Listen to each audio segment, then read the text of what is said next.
C'est un privilège d'être ici ce matin pour écouter la parole de Dieu. Quelle que soit la saison dans laquelle nous nous trouvons, nous avons la grâce de continuer à croire en Dieu. Et nous avons la grâce d'être à temps au culte, malgré les embouteillages qui nous dérangent. C'est vraiment un grand plaisir de vous voir. C'est un encouragement pour moi en tant que pasteur de voir chacun de vous. Comme d'habitude, je commence par une petite annonce, un rappel pour nous tous. Nous avons parfois des frères ou des sœurs qui nous posent la question: que faire pour être membre de cette église? C'est une question qui revient. Parfois, je pose la question à la personne: tu es ici avec nous depuis combien de temps? Certains disent depuis 1 année, d'autres depuis 8 mois. Il y a même quelqu'un qui m'a étonné depuis 2 ans, mais il n'a jamais su comment être membre de l'église. C'est très étonnant. Mais nous ne pouvons pas nous fatiguer à répéter ce qui doit être connu et gardé. Dans cette église, tout le monde est le bienvenu. Mais nous tous, nous ne sommes pas automatiquement membres de l'église. Pour être membre de l'église, il faut remplir certaines conditions. Et la plus grande condition, c'est suivre le séminaire Alpha 1. Pourquoi nous l'appelons ainsi? C'est simplement une décision qu'on avait prise d'appeler ce séminaire Alpha, la première lettre de l'alphabet grec, et puis 1. C'est pour dire que c'est le numéro 1 de nos conditions pour être ici. Dans ce séminaire-là, le but, c'est quoi? Le but, c'est pour connaître qui nous sommes. Afin que vous ne deveniez pas membre d'une famille qui va te surprendre un jour. Ah! On veut que chacun nous connaisse, nous découvre. Parce que même si nous sommes une église parmi tant d'autres, nous sommes une église particulière en termes de notre souci de prendre soin de chaque membre de l'église. Poser des questions ailleurs, ce souci n'est pas clairement exprimé. Dans mes conférences avec des pasteurs, quand je dis cela, il y a des pasteurs qui me disent: ça c'est détruire les pasteurs. Comment va-t-il prendre soin de chaque membre de l'église lui-même? Quand l'église est petite, c'est possible. Mais quand l'église est grande, ça c'est tuer les pasteurs. D'autres me disent: cette manière de réfléchir est trop étroite parce qu'on ne veut pas que l'église croisse. Comment peut-on prendre soin de chaque membre? Comment pratiquer la pastorale de proximité? C'est là où nous disons, nous le faisons par des petits groupes qu'on appelle oikos. Nous encourageons chaque membre d'être membre de Noikos. C'est une petite famille dans laquelle le responsable et ses collaborateurs s'engagent devant Dieu à prendre soin de chaque membre de ces petits groupes. À ce niveau-là, c'est faisable. Plus on a de petits groupes, plus la probabilité de prendre soin, non pas de tous, mais de ceux qui acceptent d'entrer dans les oikos, plus la probabilité est grande. Et plus nos leaders de petits groupes sont formés, plus ils deviennent experts dans leur responsabilité de prendre soin de chaque membre. C'est comme ça que dans un dimanche passé, il y a des mois passés, j'avais redéfini qu'est-ce qu'on appelle une méta-église. Une méta-église, c'est une église structurée en petits groupes dans lesquels l'ambition est de prendre soin de chaque membre de l'église.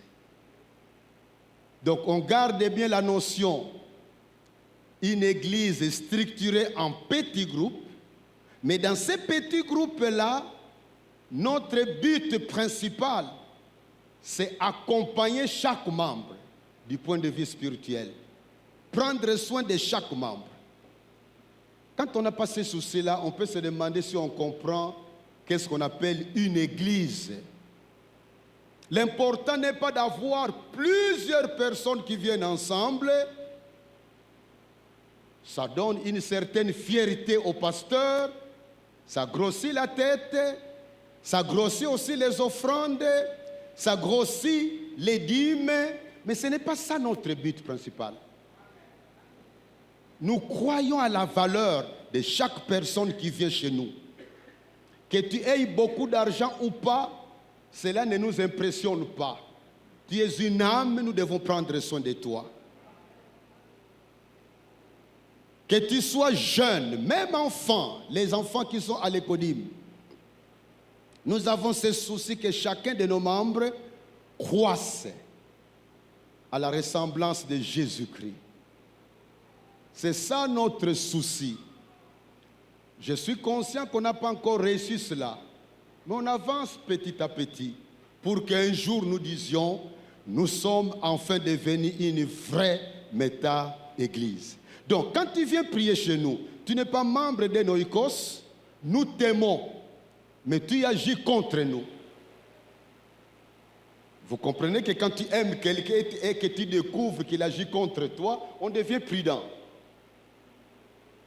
Ce n'est pas normal que tu pries ici depuis des semaines ou des mois ou surtout des années, mais tu n'es pas membre de Noikos. Souvent, j'ai l'occasion d'agir quand les étudiants viennent me demander des recommandations à l'UPC, que c'est moi qui dois signer. Quand je demande, tu es membre de quel Noikos? Oh, de rien. Mais tu es ici depuis combien de temps? Depuis 3 ans. Tu n'es pas membre de Noikos. Alors je ne te donne pas ma recommandation. Tu ne nous aimes pas. Va demander la recommandation ailleurs. Et quand il insiste, parfois c'est son papa ou sa maman qui vient avec lui. Bon. J'arrache une promesse de ses lèvres quand je lui demande, vas-tu devenir membre de Noikos? Quand il dit oui, c'est alors que je donne la recommandation. Parfois j'entends sa maman qui prie ailleurs qui va lui dire, mais il y a qu'un Oikos, Okikos. Moi je dis non, Oikos. Bon, il y a Oikos Nabido. Pourquoi oui, cet enfant nous a dit qu'il ne veut prier qu'ici.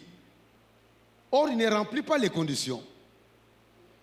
À bon entendeur, lèvons-nous pour lire la parole de Dieu.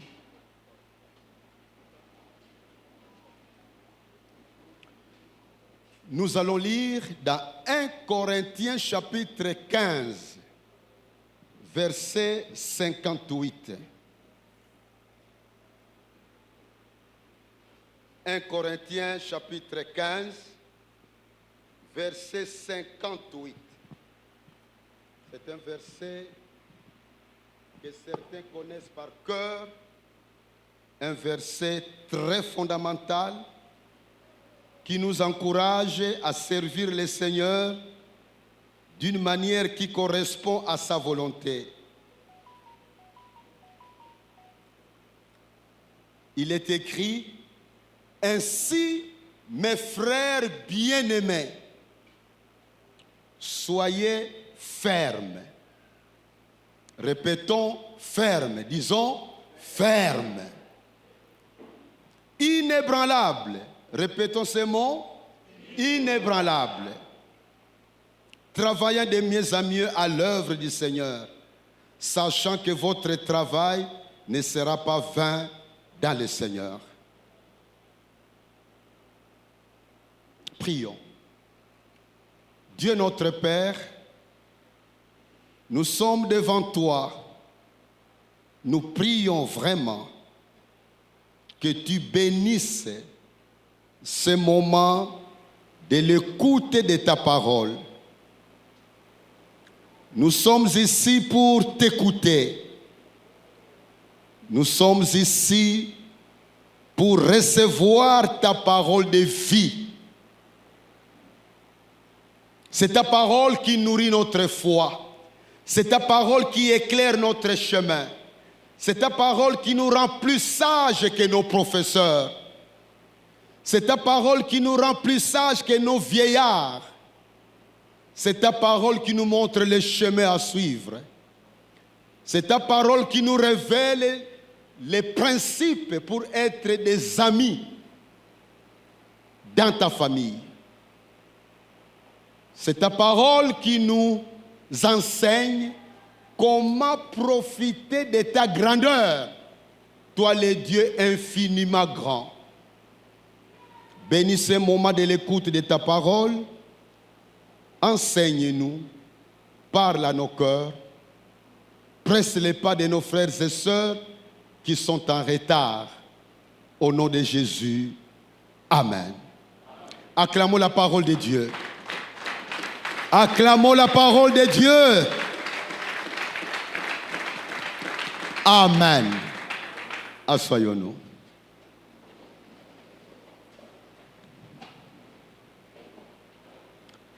Le thème de ce matin, ou le sous-thème de l'année, le chrétien constant.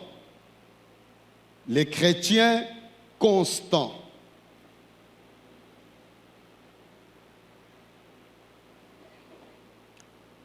Nous avons lu la parole que Paul nous donne ici, dans un chapitre particulier dans lequel il parle de la résurrection. Si tu veux comprendre la résurrection, il y a tout un chapitre consacré à ça dans la Bible. C'est ce chapitre ici, de 1 Corinthiens 15. Il est important que nous le connaissions. Il est important que nous les lisions fréquemment. Il est important que nous laissons Dieu nous encourager par ces chapitres. Car ces chapitres nous enseignent qu'au-delà de la mort, il y a d'autres réalités, dont une égale notre résurrection. Mais on ne va pas les traiter dans le cadre de la résurrection. Nous voudrions en parler dans le cadre d'un chrétien constant. Constant, c'est là où je dis, répétons les mots fermes, les mots inébranlables. Qui appelle-t-on un chrétien constant? C'est un chrétien qui demeure ferme, qui demeure fidèle dans sa foi, dans son caractère, dans sa conduite, dans ses actions, peu importe les saisons de sa vie. Peu importe les saisons de sa vie. Bien-aimés dans le Seigneur, pour ceux qui sont fidèles à nos soirées, quand nous venons ici prier ensemble, il y a des prédicateurs qui nous édifient en nous parlant des saisons que nous connaissons dans nos vies. Nous connaissons tous des saisons de joie, des saisons des plaintes, des saisons qui nous poussent vers le découragement, des saisons qui nous poussent à dire Dieu est grand. Mais il y a des saisons où on se dit, est-ce que vraiment Dieu existe?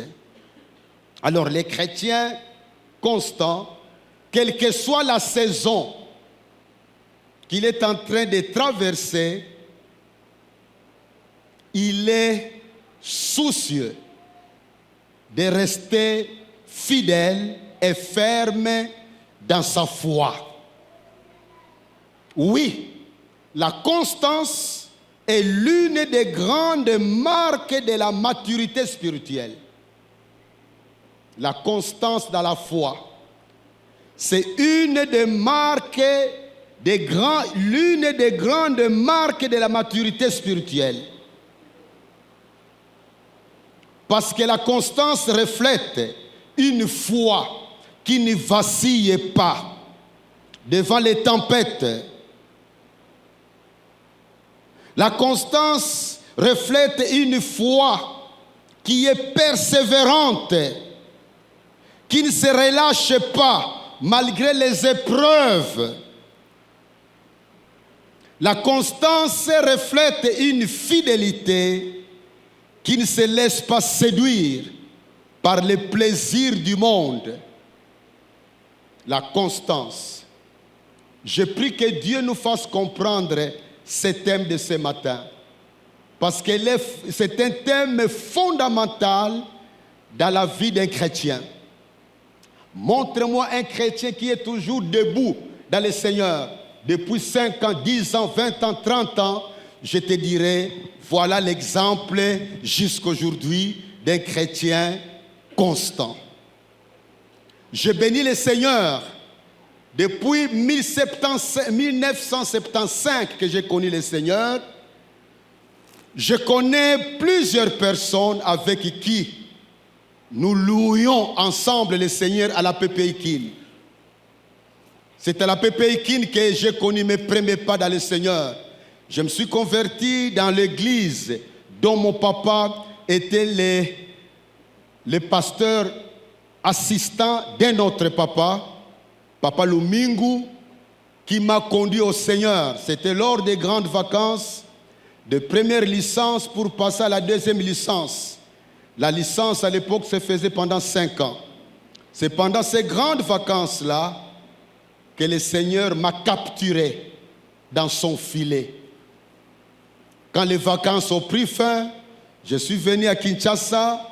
Je ne connaissais pas la PPI Kin.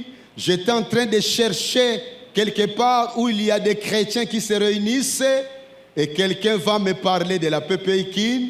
Je vais m'engager là-dedans et Dieu m'a donné des frères et sœurs avec qui nous gênions, avec qui nous veillions, avec qui on était zélés. Vous connaissez la jeunesse, combien la jeunesse est brûlante. Chers jeunes, si vous ne me voyez pas dans beaucoup de veillées qui se font ici, nous sommes passés par là, mais le corps n'obéit plus tellement comme vous. Donc, au lieu de nous critiquer, mais priez pour nous. Parce que nous avons été ce que vous êtes aujourd'hui. Nous étions zélés. À l'époque, les transports étaient faciles. Mais nous faisions du pied, de ma tête où je vivais, jusqu'au campus à pied. On prend notre aumônier, on va jusqu'à Kimwenja au village, où nous avons pu évangéliser de maison à maison dans un village. On a implanté une église. Le pasteur en a parlé à l'ECC. L'ECC a demandé Sebeko de prendre ça. La paroisse qui est à Kimwenja Gare, Sebeko. S'il n'y en a qu'une, c'est nous qui l'avons implantée. Cette époque-là, pourquoi on marchait à pied? Simplement pour dire au corps, tu ne peux pas me dominer. Je m'en fous de toi, nous allons avec toi au travail. Alléluia. Mais beaucoup de ces bien-aimés avec qui on marchait ensemble, plusieurs ont lâché. Ça, c'est le contraire d'un exemple de constance. Jusqu'aujourd'hui, par la grâce de Dieu, je suis constant. Je ne sais pas ce qui arrivera demain. Mais je sais, parce que Dieu est fidèle, il me gardera jusqu'à ce que ce jour-là, je serai devant Jésus-Christ pour recevoir ma couronne. Alléluia. Alléluia. Donc celui qui a la constance, il a une foi qui ne vacille pas devant les tempêtes.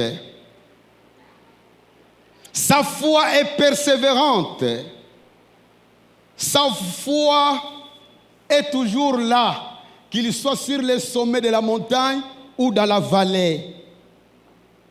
Je peux dire tout ce que j'ai dit, je l'ai dit autrement, en disant être constant signifie rester stable, rester ferme, rester régulier.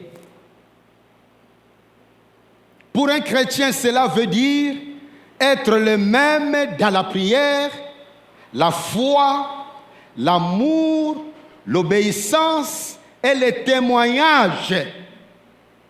Que les circonstances soient favorables ou pas. Je répète, pour un chrétien, être constant, cela veut dire être le même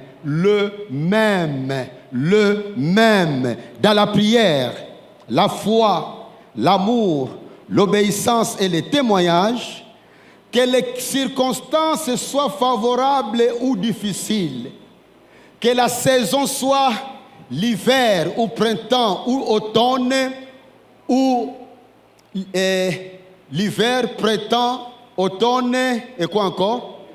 Été. Il y a des chrétiens, quand ils les rencontrent aujourd'hui, il est joyeux. Quand il verra demain un visage, c'est comme s'il est prêt à pleurer. Et quand tu demandes comment ça va, si c'était hier, oh ça va très bien, la grâce de Dieu travaille. Et tu les rencontres aujourd'hui, en ville quelque part, très triste. Bonjour mon frère, comment ça va? Ah, comment ça peut marcher mon frère? Les embouteillages, les salaires qui ne viennent pas, on est toujours chômeur. Nous pensions que madame aura une grossesse. C'est depuis ce matin qu'elle m'a annoncé que les règles sont encore venues. Comment on peut être à l'aise? Si tu as cette habitude-là, je te supplie, aujourd'hui, tu vas déposer ça à la croix de Golgotha. Alléluia.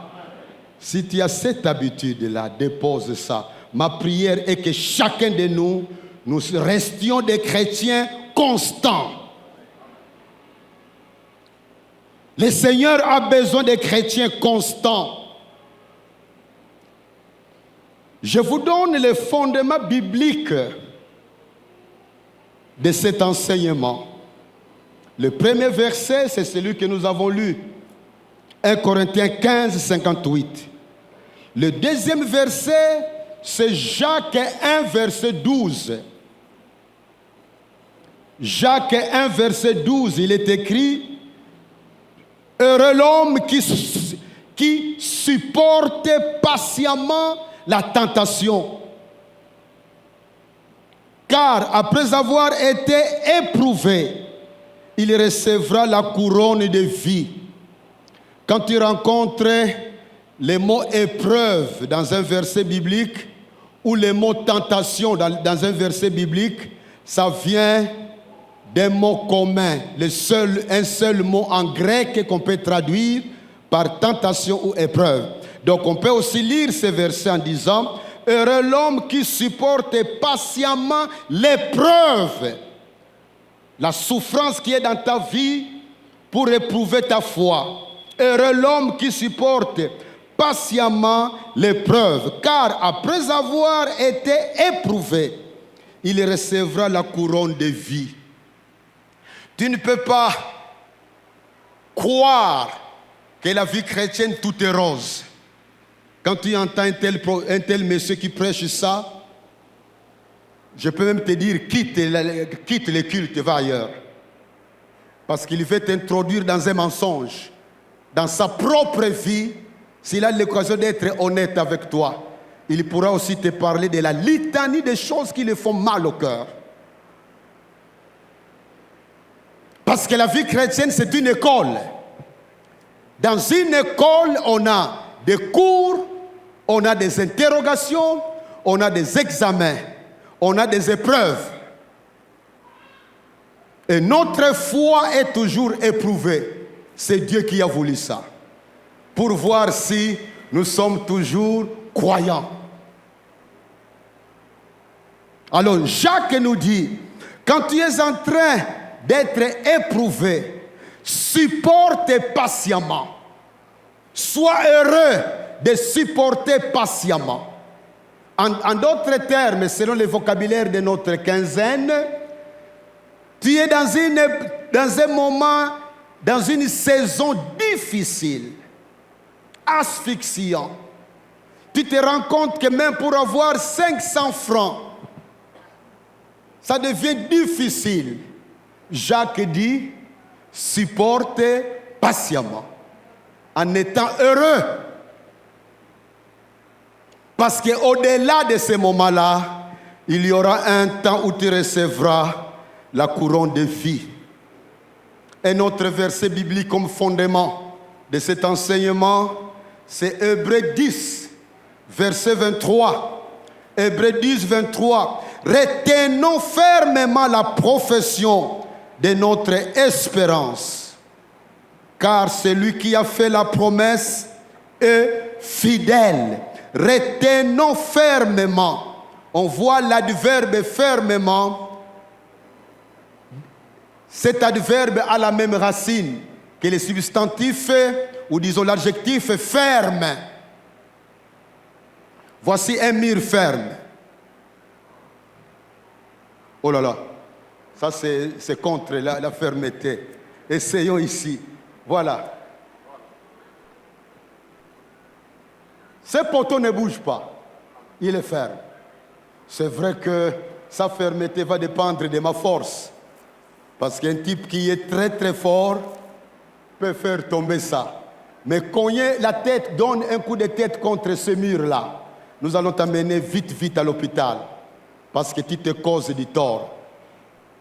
Sois ferme, sois inébranlable. Voici les caractéristiques d'un chrétien constant. Je vous en donne 5 ici. 5 caractéristiques d'un chrétien constant. 1. La fidélité. Il reste fidèle à Dieu et à sa parole, sans compromis. La fidélité. Deuxième caractéristique d'un chrétien constant, la persévérance. Il continue à prier, il continue à servir, il continue à aimer malgré les obstacles. Il y a des gens, aujourd'hui, il vient prier, demain il ne vient pas. Même quand nous parlons ici, certains me regardent, ça ne m'étonnerait pas qu'ils me regardent en ligne, mais certains, ils sont dans leur maison. Quand l'épouse lui dit, allons à la prière, oh, comment tu ne vas pas au culte aujourd'hui? Ah, donc pour toi, le culte, c'est seulement dans votre église. Je peux rester chez moi en chambre, je lis ma Bible, Dieu m'écoutera. Et même si je ne lis pas la Bible aujourd'hui, Dieu est plein de grâce. Il ne faut pas la vilir devant toi. Même s'il ne prend pas soin de moi, je m'en fous. Parce que mon problème dont je lui parle tous les jours, il ne donne pas la solution. Ça, c'est le contraire du chrétien dont nous parlons ici. Ici, je parle d'un chrétien qui reste fidèle à Dieu, qui est persévérant. Troisième caractéristique, il a la stabilité spirituelle. La stabilité spirituelle. C'est-à-dire, il ne se laisse pas balancer par les fausses doctrines, ni les vents du monde.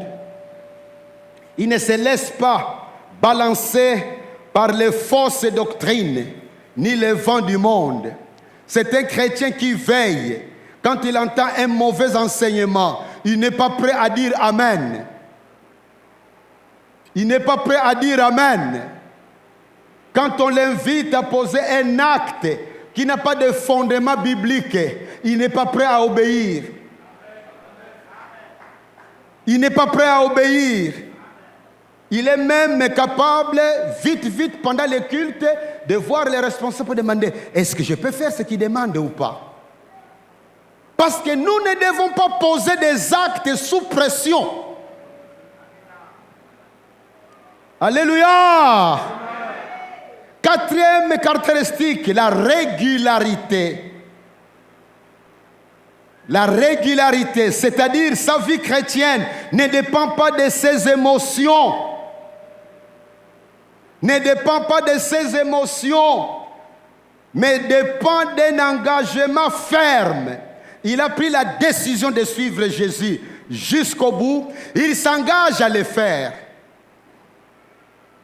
Qu'il pleuve ou qu'il neige, qu'il fasse chaud, qu'il fasse très froid, que la saison soit favorable ou pas, c'est un monsieur ou une dame qui a pris la décision de s'engager jusqu'au bout. Si c'est la montagne, il gravit la montagne. Si c'est la descente, il descend. S'il cogne contre la pierre, il ne recule pas, il avance. Qu'il mange ou pas, c'est Jésus-Christ, ma course. Que la maladie s'en aille ou pas, je reste attaché à Jésus-Christ. Qu'il ait le travail ou pas, moi kaka Yesu. Alléluia. Alléluia. Atana pasi nakolanda Yesu. Atana pasi nakolanda Yesu. Atana pasi nakolanda Yesu. Muvutuka kikimate. Nyonso nasima Yesu liboso. Nyonso nasima Yesu liboso. Nyonso nasima Yesu liboso. Nakozonga nasimate. Ça c'est les chrétiens constants. Les chrétiens constants, ils sont devenus rares dans notre milieu. Nous avançons avec nos émotions. Beaucoup de chrétiens sont prêts à être excités, même par des fausses déclarations. Mais Jésus a besoin des hommes et des femmes qui ont juré de lui rester fidèles jusqu'au bout. Alléluia. Jusqu'au bout, je vais te suivre dans les bons, les mauvais jours. À toi pour mourir et vivre. À toi, Jésus, pour toujours. Oh, je connais combien de ces cantiques-là nous bouleversaient quand nous étions encore plus jeunes. D'ailleurs, notre recueil, bientôt, il va sortir. À la fin de ces mois, Dieu voulant, nous aurons encore notre recueil. Il y a des cantiques puissants dedans. Jusqu'au bout, je vais te suivre. Au début de ma foi, c'est un cantique qui faisait couler mes larmes facilement. Nous avons besoin de tels chrétiens. Nous, en tant qu'Église, Jésus a besoin de tels chrétiens. Des gens qui ont décidé de le suivre dans les bons comme dans les mauvais jours.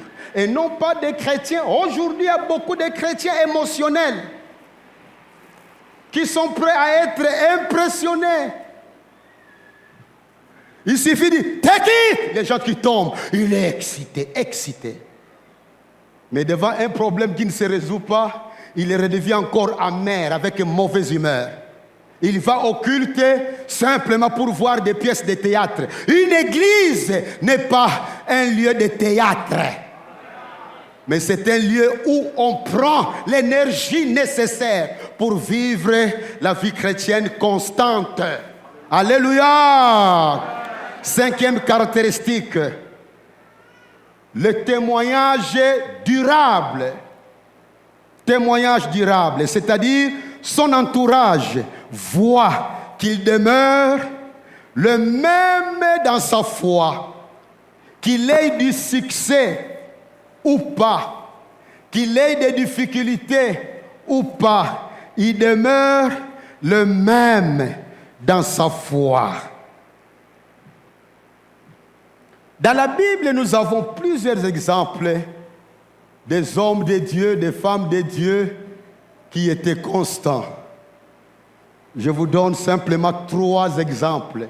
Mais faites une étude des hommes et des femmes dont les noms sont restés dans la Bible comme des modèles à imiter. Vous verrez que l'aspect constance est présent dans leur vie. Exemple, Daniel. Daniel était captif à Babylone. Il est resté constant dans la prière et l'intégrité, même face à la fosse au lion. Même face à la fosse au lion. On devait les livrer à des lions affamés, mais il est resté constant dans ses convictions. Et notre exemple, c'est Paul. Quand vous lisez dans 2 Corinthiens chapitre 11, vous verrez la liste des problèmes que Paul a connus dans sa marche avec le Seigneur. Lisez ça à la maison. Prenez du temps, même aujourd'hui, de lire 2 Corinthiens 11. Vous verrez combien Paul a souffert, malgré les prisons, malgré les naufrages, malgré les persécutions. Il a gardé la même passion pour Christ. Un 3e exemple, c'est Jésus-Christ lui-même, notre modèle suprême. Lui est resté fidèle à sa mission. Quand vous lisez dans l'évangile de Jean, une des expressions qui revient, « Mon heure n'est pas encore venue. Mon heure n'est pas encore venue. Mon heure n'est pas encore venue. » Il savait qu'il avançait vers son heure. Et quand vous lisez l'évangile de Jean calmement, vous verrez que son heure, c'était à la croix de Golgotha. Il était conscient qu'il est venu sur la terre pour mourir pour les hommes, pour écraser la tête du serpent, tel que tel que Dieu l'avait annoncé dans Genèse 3, verset 15. Quand Dieu a parlé à Satan, il lui a dit, un homme naîtra, viendra écraser ta tête. Et cet homme-là, c'est Jésus-Christ, le Messie. Quand il est venu, Jésus connaissait sa mission, il était fidèle à poursuivre sa mission. Voilà l'exemple de quelqu'un qui était constant. Avant de terminer, je voudrais vous donner 7 domaines de constance d'un chrétien. C'est comme les implications, mais je les donne en termes de domaines. Les domaines dans lesquels nous devons manifester notre constance. Premier domaine, la foi en Dieu. La foi en Dieu. Notez Hébreux 11, verset 6. Dans Hébreux 11, verset 6, il est écrit, sans la foi, il est impossible d'être agréable à Dieu. Mes amis, la foi est la base de toute vie chrétienne. Un chrétien constant ne laisse pas ses émotions ou ses circonstances ou ses saisons ébranler sa confiance en Dieu. Même dans les moments sombres, il continue à croire que Dieu agit pour son bien. Même dans les moments sombres, il continue à croire que Dieu agit pour son bien. Même dans les moments sombres, la foi. Deuxième domaine, la prière. Quand nous lisons dans 1 Thessaloniciens chapitre 5, verset 17, il est écrit « Priez sans cesse ». Priez sans cesse. Il n'y a pas un temps de repos pour la prière. Mes amis, la prière n'est pas une option. Mais la prière, c'est notre respiration spirituelle. Tu peux manquer à manger. Tu peux manquer à boire, mais si tu manques l'oxygène, c'est la mort. La prière n'est pas une option, mais une respiration spirituelle. Le chrétien constant garde une vie de prière régulière. Non seulement quand il a des besoins urgents, mais aussi dans la joie et l'action de grâce. La vie de prière, nous devons rester constamment des hommes et des femmes qui prient. Troisième domaine dans lequel nous devons manifester notre constance, c'est dans notre contact avec la Bible, notre contact avec la parole de Dieu, dans la lecture et la méditation de la parole de Dieu. Josué 1, verset 8, il est écrit que ces livres de la loi ne s'éloignent point de ta bouche. Médite-les jour et nuit. Médite-les jour et nuit. Que ce soit dans n'importe quelle saison, tu dois méditer ta Bible. Tu dois rester attaché à la Bible. Ça doit être ton meilleur ami comme livre. Ton meilleur livre, c'est la Bible que tu dois lire tous les jours. Même les dimanches. Le fait de se préparer pour aller au culte n'est pas un argument pour ne pas faire ta méditation. Tu peux te réveiller plus tôt pour faire ta méditation. Moi, je me réveille chaque jour, plus tard, 4 heures du matin. C'est vrai qu'il y a des amis médecins qui m'ont découragé, mais je n'arrive pas à imposer ça à mon corps. Quand il est 4 heures moins 5, moins 10 ou 4 heures 5, 10, je me réveille. Si je vais encore dormir, nzoto eboy nango, parce qu'assia mesana. Nous devons être des hommes et des femmes attachés à la prière et à la Bible pour cultiver la constance. La constance dans la lecture biblique nourrit la foi. La constance, excusez-moi, j'ai un problème technique ici. La technique a ses caprices. Jusqu'au bout, je vais te suivre dans le bon, les mauvais jours.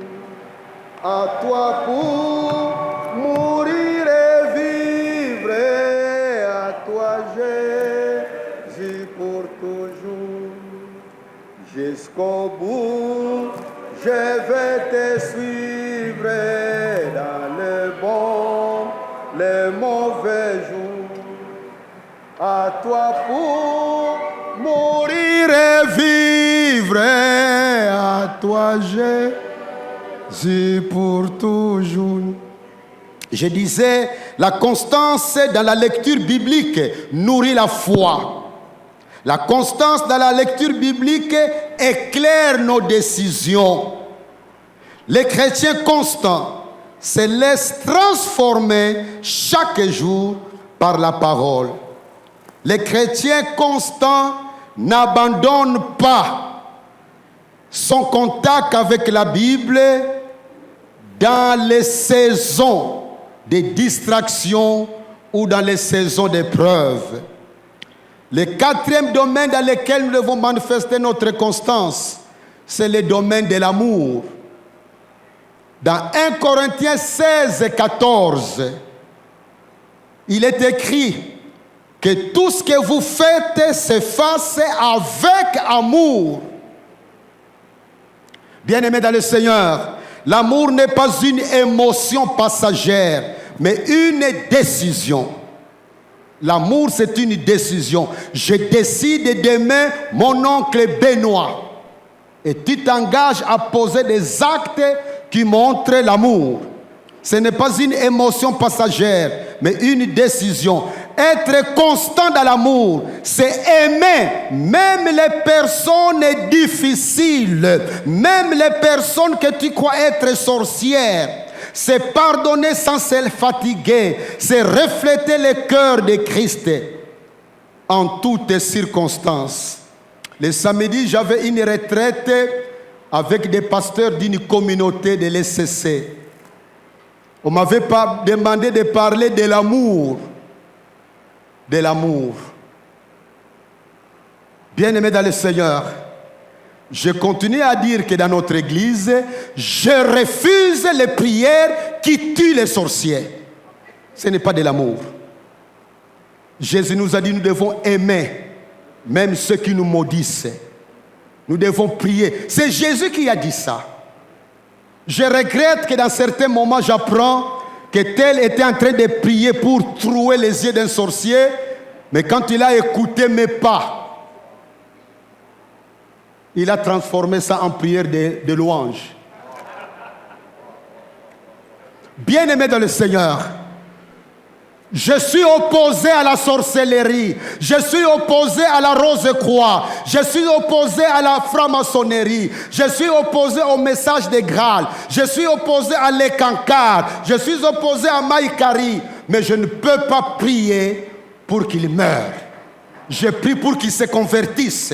Je prie pour qu'il rencontre le Seigneur. C'est ça le vrai amour. Seigneur, cet oncle-là me cause du tort. C'est confirmé pendant la prière. Mais je voudrais qu'il se convertisse pour que lui aussi découvre le chemin de la foi. Ne me donnez pas de versets de l'Ancien Testament pour dire que ici on a écrit ceci et cela. Nous sommes des hommes et des femmes de la nouvelle alliance.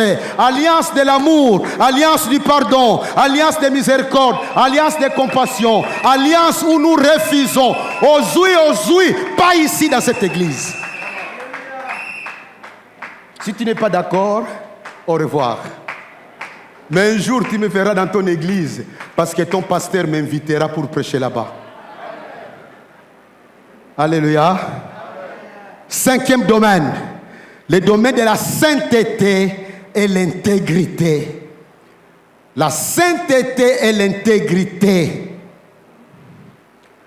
Dans Hébreux 12, 14, il est écrit: recherchez la paix avec tous et la sanctification. La sanctification. La sanctification sans laquelle personne ne verra le Seigneur. Bien-aimés dans le Seigneur, les chrétiens constants gardent la même intégrité en public comme en privé. Sa sainteté n'est pas saisonnière, mais un choix permanent d'honorer Dieu par sa vie. Je répète cette phrase, mes amis. Les chrétiens constants gardent la même intégrité en public comme en privé.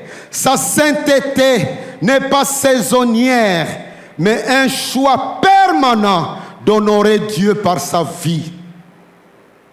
Quand tu pries en étant conscient d'un péché non confessé dans ton cœur, Dieu n'écoute pas tes prières. Quand tu pries en volant et tu es conscient d'avoir volé quelqu'un, tu n'as pas réglé ça avec Dieu, tu n'as pas remboursé la chose volée, ta prière c'est une perte de temps. Dans nos églises, c'est rempli. Quand on convoque les gens pour la prière, les gens sont nombreux. Mais parmi eux, très peu sont constants dans la vie de sanctification. Tu écouteras que tel, il est amoureux des films pornographiques. Il y a même un papa dont on m'avait parlé dans cette église. Pendant les cultes et une prédication, il était en train de voir des films pornographiques sans savoir que derrière elle, il y avait une sœur du protocole qui les voyait. C'est horrible. C'est horrible. C'est diabolique. C'est sorcier. Tu couches avec une femme d'autrui. Arrête ça. Tu n'es pas un chrétien constant. Tu veux être un chrétien constant, toutes les relations sexuelles en dehors du mariage, il faut supprimer cela. Des pratiques de corruption au travail, tu arrêtes ça. Ton Dieu est plus grand que ton salaire. Il est capable de te faire vivre autrement. Nous n'avons pas de raison pour dire à Dieu, mon Dieu, comprends-moi. Alléluia. Qui me comprend jusque-là? C'est important, mes amis. Nous avons besoin des déclarations, nous avons besoin des affirmations. Mais quand elles ne sont pas précédées par une vie de sanctification, c'est une illusion.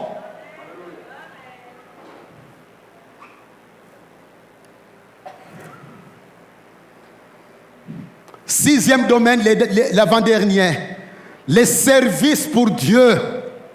Le service pour Dieu. Lisons encore dans 1 Corinthiens 15, 58 que nous avons lu. 1 Corinthiens 15, 58. Soyez fermes, inébranlables, travaillant de mieux en mieux à l'œuvre du Seigneur. Servir Dieu demande de la constance. Prêcher, évangéliser, aider les pauvres, encourager les frères et sœurs, demande de la constance. Les chrétiens constants ne se découragent pas quand le résultat tarde à apparaître. Je répète, les chrétiens constants ne se découragent pas quand le résultat tarde à apparaître. Parce qu'il sait que son Dieu contrôle la situation. Son Dieu est à l'œuvre. Son Dieu n'oublie jamais. Son Dieu sait pourquoi les choses sont en train d'attendre. Je suis impliqué dans un travail avec des amis. Nous avons besoin d'avoir un responsable pour un travail donné. J'avais mon point de vue. Mais certains amis m'ont dit de ne pas imposer mon point de vue. De donner un peu aux autres l'occasion de s'exprimer. Nous avons donné ce nom-là. 3/4 du groupe ont dit non. Pour des raisons que je ne peux pas dire ici pour ne pas être discret. Mais finalement, 4 mois après, j'ai convoqué les amis pour continuer à gérer ces problèmes-là. Et nous étions en train de revoir les différents noms qui étaient devant nous. On voyait tel nom, on enlevait, tel nom, on enlevait, tel nom, on enlevait. Nous les avons convoqués, on a écouté chacun d'eux dans une réunion donnée. Et moi, j'ai parlé le moins possible, parce que j'avais mon point de vue. Je parlais le moins possible, je ne faisais que présider la réunion. Mais à la fin, tous, sauf un, qui n'a pas dit non, mais qui a dit, je doute un peu. Mais tous ont dit oui à ces noms-là qui étaient dans mon cœur. Là où j'étais rempli de joie. Je me suis encore rendu compte que Dieu écoute nos prières. Parce que cet homme-là, selon moi, remplissait les conditions pour être la personne que nous cherchions. Mais les gens allaient s'opposer à mon idée d'après quelqu'un, pour des raisons qui m'ont été partagées. J'ai choisi la prière. Et hier, on a eu la réunion. Le choix est tombé sur celui qui était dans mon cœur. Je bénis le Seigneur.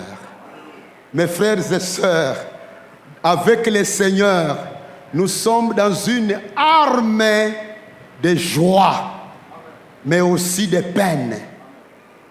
Quand Jésus dit, en répondant à Pierre, nous qui t'avons suivi, qu'est-ce que nous allons gagner? Il a dit, vous aurez 100 fois des frères, des sœurs, des mamans, des papas, etc., etc. Et à la fin, avec des persécutions. Ne suivons pas seulement Jésus quand tout va mal et quand tout va bien. Suis Jésus même quand tout va mal. Parce que c'est un ami fidèle. Il ne t'oubliera jamais. Au moment venu, tu seras étonné de voir qu'il a réalisé ce à quoi tu aspirais il y a 10 ans, 15 ans, 20 ans. Moi, j'ai dans ma vie des témoignages qui ont attendu 12 ans. Et puis, on est devant la solution que j'ai toujours cherchée. 12 ans après. Notre Dieu est fidèle. Je termine par le 7e domaine, le domaine du témoignage et la persévérance. Le domaine du témoignage et la persévérance. Dans Matthieu 5, 16, Matthieu 5, 16, il est écrit que votre lumière luise ainsi devant les hommes. Bien-aimés dans le Seigneur, le témoignage chrétien doit rester fidèle dans la famille, au travail, à l'église et en société. La persévérance dans les bons témoignages attire les âmes à Christ et glorifie Dieu. Je répète, le témoignage chrétien doit rester fidèle dans la famille, au travail, à l'église et en société. La persévérance dans les bons témoignages attire les âmes à Christ et glorifie Dieu. En conclusion, mes frères et sœurs en Christ, bien-aimés dans le Seigneur, un chrétien constant n'est pas celui qui ne tombe jamais, mais il est celui qui se relève toujours et demeure